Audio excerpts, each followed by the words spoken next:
자, 12월 우리가 성탄의 계절, 조심의 계절을 보내고 있습니다. 대림절이지요. 대림절은 강림절 혹은 대강절이라고도 불리웁니다. 성탄절 전 4주간이 이 대림절에 속하게 되지요. 올해는 지난주부터 시작이 되었습니다. 11월 28일 주일부터 대림절이 시작이 되었고, 오늘은 두 번째 주일인 것입니다. 이 대림절을 영어로는 어드벤트라고 부르지요. 라틴어 아드벤투스에서 유래했습니다. 우리말로 번역하면 도래, 오심, 출현, 그런 의미이지요. 주님께서 우리 가운데 오셨다라는 의미인 것입니다. 이와 같은 대림절의 의미는 기다림이에요. 그래서 한자로 대림절을 보면 잘못하면 큰 대자를 쓰는가 그렇게 생각할 수 있지만 기다릴 대자를 씁니다. 주의 임재를 기다리는 절기라는 의미가 있습니다. 그러므로 이 기다림을 우리가 잘 해야 되겠지요. 대림절은 기다림의 기간으로 보내야 하는 것입니다. 기다림에는 두 종류가 있어요. 외적인 기다림과 내적인 기다림이 있습니다. 먼저 외적인 기다림으로는 추리를 만든다든지 촛불을 켠다든지 또 성탄 카드를 쓴다든지 이런 것들을 통해서 외적인 기다림의 모습을 드러내는 것이지요. 반면 내적인 기다림도 있어요. 우리의 마음에 초점이 맞춰져 있는 것입니다. 그러니까 2000년 전에 예수께서 아기로 오셨던 것처럼 우리의 마음의 구유에 다시금 그 주님께서 찾아오시도록 우리 마음을 준비하는 거예요. 다시 오실 주님을 대망하는 것입니다. 이와 같은 외적인 기다림이나 내적인 기다림 모두 중요합니다. 상호 보완적인 요소가 있기 때문입니다. 특별히 이 대림절은 교회력으로 볼 때 교회력의 시작점이에요. 출발점입니다. 그래서 교회력은 이 대림절로부터 시작을 해요. 그러니까 세상적으로는 한 해의 마무리이지만 신앙적으로 볼 때는 한 해의 시작점이 이 대림절의 기간입니다. 그러니까 우리는 지금 변곡점, 변화의 기점에 서 있는 것입니다. 그러므로 이 기간을 의미 있게 보낸다는 것 중요합니다. 어떻게 보내야 할까? 크게는 세 가지예요. 감사, 회개, 그리고 나눔입니다. 먼저 감사가 필요하겠지요.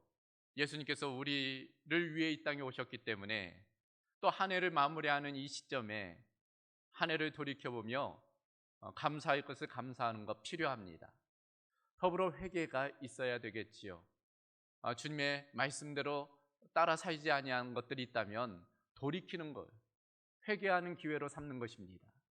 그리고 마지막으로는 나눔의 기간으로 삼는 거죠. 하나님의 은혜를 나만 누리고 끝나는 것이 아니라 이웃을 돌아보고 또 이웃과 그 은혜를 나누는 그 기간으로 삼아야 하는 것입니다. 그러므로 이 대림절 기간 우리 모든 성도들 가운데 감사와 회개 그리고 나눔의 은혜가 있기를 주님의 이름으로 소망합니다. 여러분 혹시 기억나십니까? 지난해 이맘쯤 대림절에 나누었던 설교 말씀 혹시 기억이 나세요? 지난주 설교 말씀도 기억 안 나는데 1년 전 일을 말씀드리니까 좀 황당하시겠다 그런 생각도 들어요. 1년 전 대림절 전체 주제의 말씀은 최고의 선물 예수 그리스도였습니다. 이제 좀 생각이 나십니까? 그래서 예수님께서 우리에게 선물로 오셨다는 거예요. 그 선물의 내용이 무엇인지를 한 주 한 주 살펴보았어요. 이런 것들이었습니다. 사랑, 자유, 기쁨, 평강.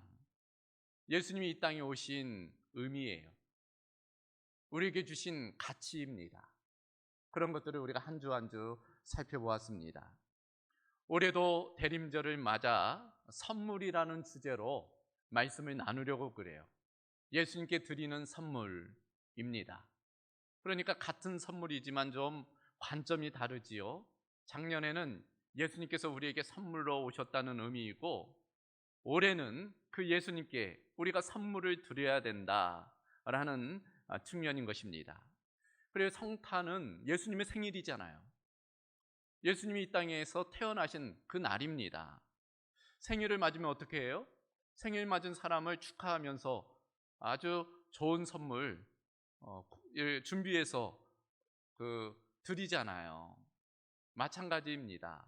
이제 예수님의 생일을 맞아 우리가 예수님께 드릴 선물을 한번 살펴보자는 거예요. 오늘은 그 첫 번째 시간으로서 동방 박사들이 드린 선물을 좀 나누어 보는 것입니다.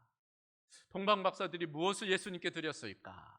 오늘 말씀을 보면 그 중심에 예배가 있어요. 그래서 오늘은 예배적 관점에서 말씀을 나누려고 하는 것입니다.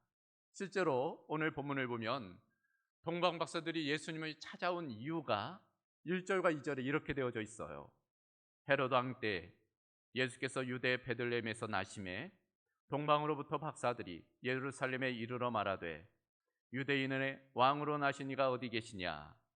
우리가 동방에서 그의 별을 보고 그에게 경배하러 왔노라 하니, 그에게 경배하러 왔다라고 되어져 있어요. 11절도 보면 집에 들어가 아기와 그의 어머니 마리아가 함께 있는 것을 보고 엎드려 아기께 경배하고 또 경배했다라는 단어가 나와요. 이 경배하다라는 단어가 원문을 보면 헬라어로 프로스큐네오라는 단어입니다. 엎드려 절했다라는 뜻이에요. 이게 영어로 번역되었을 때 워십이라고 되어져 있어요. 예배입니다. 그러니까 이 동방 박사들이 예수님께 찾아온 이유가 분명해요. 예배입니다. 예수님께 예배하기 위해 찾아왔고 또 예수님을 만나 예배했고 그 이후 예배적인 삶을 산 것을 우리는 오늘 본문을 통해서 발견하게 되는 것입니다. 그런 의미에서 오늘 첫 번째 예수님께 드릴 선물, 예배이지요. 그래서 동방 박사들이 드린 그 예배의 모습을 통해서 우리의 예배를 한번 돌아보는 거예요. 그 예배의 요소에 무엇이 포함되어야 되는지를 우리가 발견하는 것입니다. 4가지를 살펴볼 거예요. 그 첫 번째는 예배에는 갈망이 필요하다는 것입니다. 한번 따라해 보겠습니까? 예배에는 갈망이 필요합니다. 자, 오늘 본문 속 등장인물 동방 박사들이지요. 영어 성경을 보면은 매기 혹은 와이즈맨이라고 되어져 있어요. 지혜로운 사람들이었다는 의미입니다. 아마도 점성가들이었을 것 같아요. 하늘을 관측하면서 별의 운행을 보면서 개인의 어떤 운명을, 나라의 운명을 점쳤던, 예언했던 그런 인물들입니다. 우리가 구약 성경을 보면 다니엘과 같은 인물이에요. 그래서 미래를 예언하는 그런 사람들이었습니다. 당시에 이 점성가들이 지금으로 말하면 천문학자들인데 왕의 자문 역할을 했다고 그래요. 심지어는 왕을 세우는 일에도 관여를 했다는 것입니다. 그래서 이들을 가리켜 킹메이커라고도 부르게 되었습니다. 그러니까 영향력 있는 인물들이죠. 지식과 권력과 영향력을 가진 인물, 그들이 바로 이 동방 박사들이었던 것입니다. 그런데 이들에게도 채워지지 않았던 갈망이 있었어요. 영적인 목마름인 것입니다. 많은 부를 가졌고 명예도 가졌고 권력도 가졌지만 그러나 채워지지 않는 영적인 갈망이 있었던 거예요. 그러던 중에 하늘을 관측하다가 특이한 별을 본 것이지요. 그것이 메시아의 별인 것을 깨닫게 됩니다. 아마도 이들이 고서를 연구하는 중에 구약 성경을 보았던 것 같아요. 그래서 민수기 24장에 예언된 그 문장이 기억이 난 것입니다. 민수기 24장 17절을 보면 발람의 예언이 나오는데, 한 별이 야곱에서 나오며 한 규가 이스라엘에게서 일어나서 모압의 이쪽에서 저쪽까지 쳐서 무찌르고 또 셋의 자식들을 다 멸하리로다. 여기 보면 한 별이 나와요. 바로 메시아의 별인 것입니다. 박사들은 지금 발견한 그 별이 하나님께서 약속하신 그 메시아의 별이라는 것을 깨닫게 된 거지요. 그리고 그 메시아를 경배하기 위해서 이제 예루살렘으로 오게 되는 것입니다. 이렇듯 동방 박사들은 메시아에 대한 갈망이 있었어요. 메시아를 만나고자 하는 소망이 있었습니다. 그래서 그 먼 곳, 지금으로 말하면 이란, 그 페르시아 지역에서부터 이곳 예루살렘까지 오게 된 것입니다. 예배적 관점에서 볼 때 우리에게도 이런 갈망과 기대가 필요해요. 예배를 하러 올 때 그런 소망, 주님을 만나고자 하는 그런 기대가 또 갈망이 있어야 하는 것입니다. 그저 주일이 됐으니까 습관적으로, 형식적으로, 의무적으로 교회를 향해서 발걸음을 내딛는 것이 아니라 주님을 만나고자 하는, 주님을 발견하고자 하는 그런 갈망과 소망, 기대를 가지고 예배 가운데 나와야 되는 것입니다. 그래서 동방 박사를 통해서 깨닫는 첫 번째 예배에 대한 교훈은 갈망의 필요성이에요. 그것이 바로 예배의 출발점이라 할 수 있습니다. 두 번째로 예배의 요소, 그것은 결단의 필요성입니다. 한번 따라해 보겠습니까? 예배에는 결단이 필요합니다. 자, 1절 말씀을 한번 다시 보실까요? 헤롯 왕 때 예수께서 유대 베들레헴에서 나심에 동방으로부터 박사들이 예루살렘에 이르러 말하되, 여기 보면 이 동방 박사들이 별을 발견한 연후 고향을 떠났다는 거예요. 동방에서부터 예루살렘으로 왔다라고 되어져 있습니다. 사실 별을 발견하고도 예루살렘으로 떠나지 않을 수 있었어요. 그저 메시아가 탄생했거니 하고 치부하고 넘어갈 수도 있었습니다. 그러나 이들은 그냥 머물러 있을 수 없었던 거지요. 별을 발견한 연후 그 의미가 무엇인지를 알았기 때문이에요. 그래서 그냥 머물러 있을 수가 없었습니다. 그래서 자리를 박차고 일어나 예루살렘을 향해 나아갔던 것입니다. 그 열정이, 메시아를 만나고자 하는 그 열정이 고향을 떠나도록 만들었던 거예요. 이처럼 이들이 떠날 수 있었던 까닭은 메시아를 만나는 일의 가치를 알았기 때문입니다. 메시아를 만나는 것의 의미성을 알았기 때문이, 인생에 있어서 그 무엇보다도 이 메시아를 만나는 것이 가장 소중한 것임을 알았기 때문입니다. 그렇기 때문에 이들은 예측할 수 없는 불확실성, 그 도전 앞에 멈추어 서지 아니하고 결단하고 앞으로 나아갈 수 있었습니다. 그래요, 모든 일에는 떠남이 필요합니다. 늘상 모든 것은 떠남으로부터 출발해요. 익숙한 것, 편한 것, 그런 것들로부터 떠남이 필요해요. 아브라함이 믿음의 조상이 될 수 있었던 까닭도 거기에 있는 거죠. 하나님께서 부르셨을 때 본토 친척 아비집을 떠나 하나님이 약속하신 그 땅을 향해 걸음을 내딛었기 때문에, 그런 결단을 했기 때문에 믿음의 조상이 될 수 있었던 것입니다. 이 동방 박사들도 마찬가지였던 거예요. 믿음의 걸음을 내딛었던 거지요. 그 과정에서는 또한 수고가 있었어요. 고난이 있었습니다. 유혹과 방해도 있었어요. 여러분, 오늘날 같이 교통이 편리했겠습니까? 비행기가 있어요? 자동차가 있습니까? 낙타를 타고 가든지 걸어서 가든지 그 먼 거리를 그렇게 고생하면서 나아갔던 거지요. 더군다나 그 아기 예수님이 예루살렘에서 탄생하셨 줄 알고 예루살렘에 갔다가 헤롯의 방해가 있었잖아요. 헤롯의 유혹도 있었던 것입니다. 그런데 그 모든 것들을 이겨내고 결국 이들은 메시아를 만나게 된 것입니다. 우리도 우리 자신을 한번 돌아볼 필요가 있어요. 우리가 예배를 위해서 어떤 결단을 하고 있는지, 어떤 희생을 감수하고 있는지, 어떤 수고를 감당하고 있는지 우리 자신을 한번 돌아봐야 될 것입니다. 무엇을 내려놓아야 되는지, 무엇을 떠나야 되는지, 어떤 어려움을 극복해야 되는지를 한번 돌이켜 봐야 되는 거예요. 이 동방 박사들은 고향을 떠났어요. 편하고 익숙한 것을 떠났고 대가를 치렀던 것입니다. 결국 그 결과로서 메시아를 만나는 기쁨을 얻게 된 것입니다. 우리도 주님을 만나기 위해서, 예배 가운데 주님을 만나기 위해서는 그런 결단과 수고가 필요한 줄로 믿습니다. 세 번째로, 예배에는 만남이 필요하다는 것입니다. 따라해 보겠습니까? 예배에는 만남이 필요합니다. 1절과 2절 한번 다시 보실까요? 헤롯 왕 때에 예수께서 유대 베들레헴에서 나심에 동방으로부터 박사들이 예루살렘에 이르러 말하되 유대인의 왕으로 나신 이가 어디 계시냐. 그러니까 이들 박사들이 찾아온 곳은 예루살렘이었어요.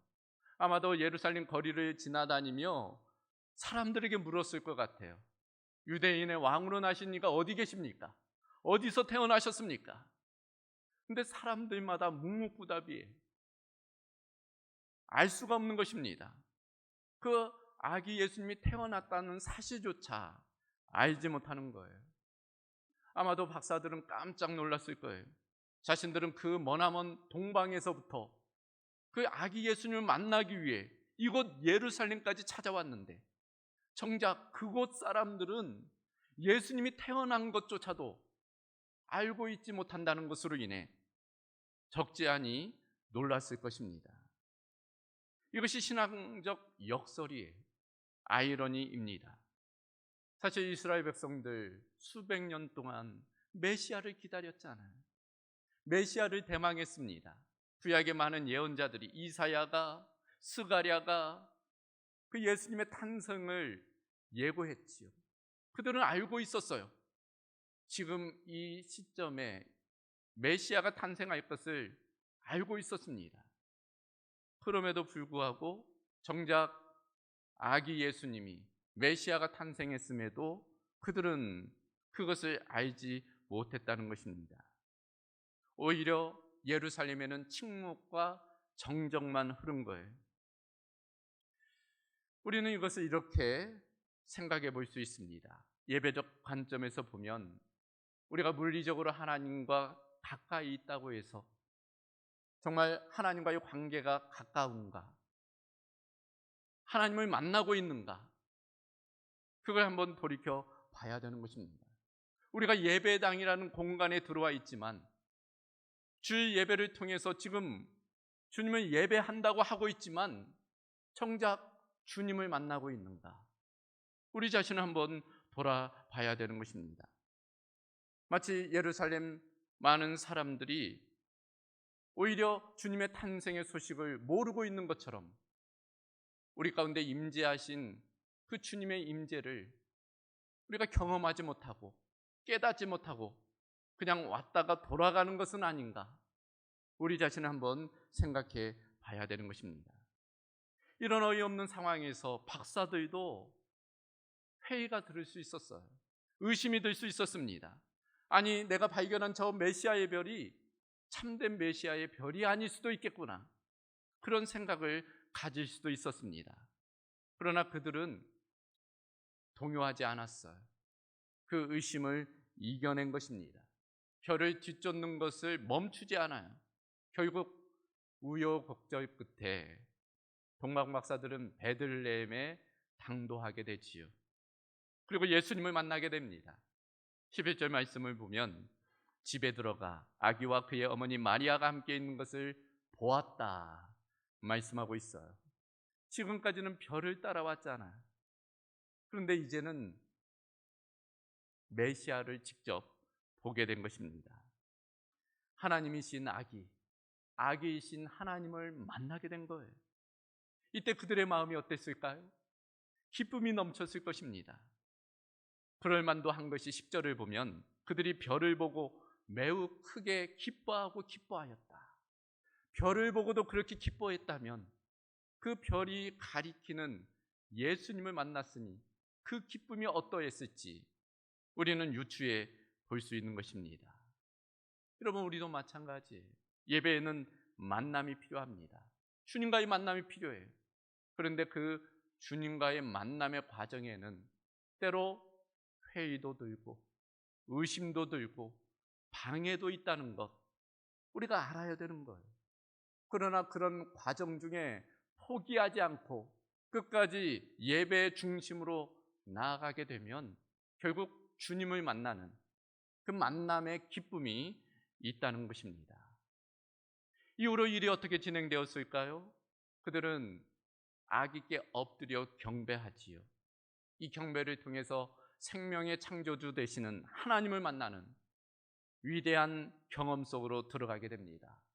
이들이 한 일, 11절을 보면 집에 들어가 아기와 그의 어머니 마리아가 함께 있는 것을 보고 엎드려 아기께 경배하고 보배압을 열어 황금과 유향과 모략을 예물로 드렸다 라고 되어져 있어요. 여기서 나오는 황금과 유향과 모략, 이것이 무엇을 의미하는가? 성경학자들의 의견들이 있어요.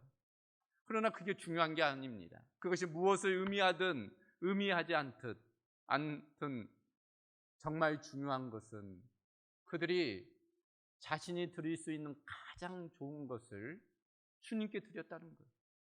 자신의 최선을 주님께 드렸다는 것입니다. 우리도 마찬가지입니다. 예배를 통해 주님과의 만남이 필요해요. 그 만남의 과정에서는 우리의 가장 좋은 것을 주님께 드려야 됩니다. 헌신이지. 누구에게는 그것이 시간이 될 수 있어요.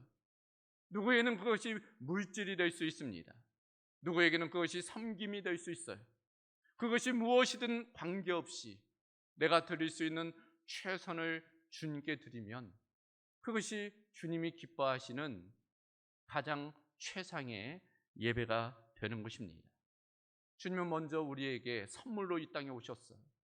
우리에게 생명 주시기 위해 이 땅에 오셨습니다. 태어나는 모든 사람들마다 살기 위해서 태어나요. 그러나 오직 유일하게 예수님은 죽기 위해, 우리를 위해 죽기 위해 이 땅에 오셨어요. 선물로 이 땅에 오신 그 예수님께 우리도 마땅히 가장 좋은 것을 선물로 드려야 할 것입니다. 그런 측면에서 우리의 가장 귀한 것을 깨트려 옥합을 열어 주님께 드리는 그런 은혜가 있어야 할 것입니다. 예배에는 이런 만남과 헌신이 필요하다는 것, 동방박사를 통한 교훈이라 할 수 있습니다. 마지막 한 가지 더, 예배에는 삶의 예배가 필요하다는 것입니다. 따라해 보겠습니까? 예배에는 삶의 예배가 필요합니다. 여러분, 이 동방박사들이 예수님을 만난 여로 어떻게 되었을까요? 12절이 그걸 우리에게 보여줍니다. 그들은 꿈에 헤롯에게로 돌아가지 말라 지시함을 받아 다른 길로 고국에 돌아갔다 라고 되어져 있어요. 여러분, 앞선 문장의 7절 이하를 보면은 이들이 예루살렘에 방문하잖아요. 헤롯 궁전에 들어갑니다. 그때 헤롯을 만나요. 그러니까 메시아 탄생을 이야기 나누다 보니 헤롯이 긴장해요. 그리고선 이렇게 이야기합니다. 그 아기를 발견하거든 와서 좀 알려달라고. 그러면 내가 가서 경배하겠다고. 그러나 우리는 아는 거죠. 겉으로는 경배하겠다지만 속으로는 그 아기를 죽이려는 의도가 숨어 있는 거예요. 만약 그 헤롯의 말을 들었다면 아기 예수님은 죽을 수 있었던 것입니다. 그런데 꿈에 천사가 나타난 거지요. 그리고 하나님의 음성을 듣는 것입니다. 헤롯에게로 돌아가지 말고 다른 길로 가라. 이처럼 이 동방박사들은 두 가지 음성을 들었어요. 하나는 헤롯 왕의 음성입니다. 또 하나는 하나님의 음성이에요. 선택과 결단의 순간이었지요. 이들은 헤롯 왕의 음성이 아닌 하나님의 음성을 들었다, 순종했다 말씀하고 있는 것입니다. 결국 하나님의 인도하심을 받아 다른 길로 고국에 돌아가게 된 것입니다. 우리도 마찬가지예요. 우리는 세상의 소리와 하나님의 소리를 듣게 돼요. 세상 임금 헤롯의 말을 들을 것인가?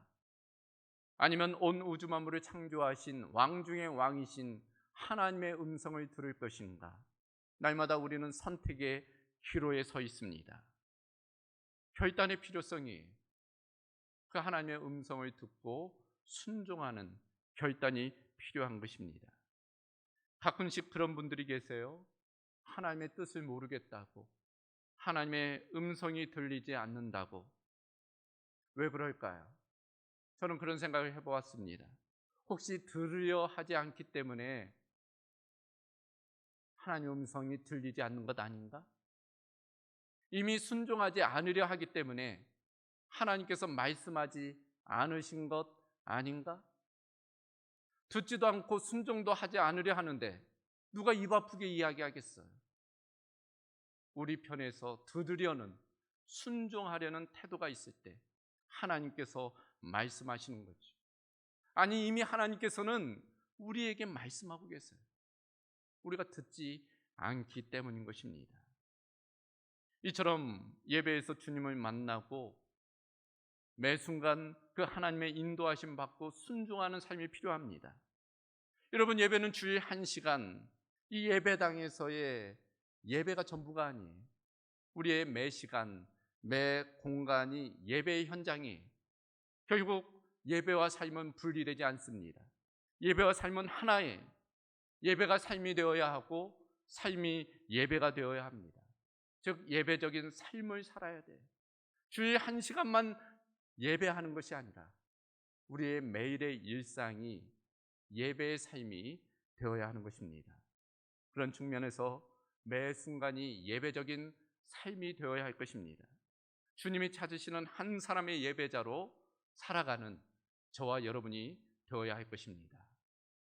말씀을 정리합니다. 여러분의 예배는 안녕하십니까? 우리는 지금 동일한 장소에서 동일한 시간에 동일한 찬양을 하고 동일한 설교자의 설교를 들어요. 그런데 이 자리에 있는 어떤 분들은 주님을 만나지요. 주님을 만나는 은혜가 있습니다. 근데 어떤 분들은 그저 성전 뜰만 밟고 돌아가는 경우도 있어요. 우리의 예배를 한번 돌아봐야 하는 것입니다. 나의 예배는 갈망이 있는가? 나의 예배는 결단이 있는가? 나의 예배는 주님과의 만남 그리고 헌신이 있는가? 그리고 주일 1시간만이 아니라 매 일상의 예배 삶을 살고자 하는 결단이 있는가? 우리의 예배를 한번 돌아봐야 되는 것입니다. 대임절을 보내며 우리의 예배를 점검하고 우리가 주님이 찾으시는 한 사람의 예배자로 거듭나야 할 것입니다. 오늘로부터 또 평생에 이르기까지 그런 모습으로 주님을 기쁘시게 하는 저와 여러분의 삶이 될 수 있기를 주님의 이름으로 축원합니다. 감사하신 아버지 하나님, 오늘 말씀을 통해서 동방박사들이 드린 선물, 주님께 드린 선물, 그 중심에 예배를 살펴보게 하심을 감사합니다. 동방박사들의 그 경배의 모습을 통해 우리의 예배를 점검해 보게 하여 주시옵소서. 예배의 갈망이 회복되게 하여 주시옵소서. 예배를 하기 위해 결단이 있게 하여 주시옵소서. 예배를 통해서 주님과의 만남이 있게 하여 주시고 또 가장 좋은 것을 주님께 드리는 헌신이 있게 하여 주시옵소서. 더불어 그저 주일 1시간 예배당에서만의 예배가 아니라 삶이 예배가 되게 하여 주시옵시고 매 일상이 주님을 경배하는 삶이 되게 하여 주시옵소서. 그런 은혜가 우리 공덕교회의 모든 성도들 가운데 있게 하여 주시기를 원하오며 우리 주 예수 그리스도의 이름으로 기도하옵나이다. 아멘.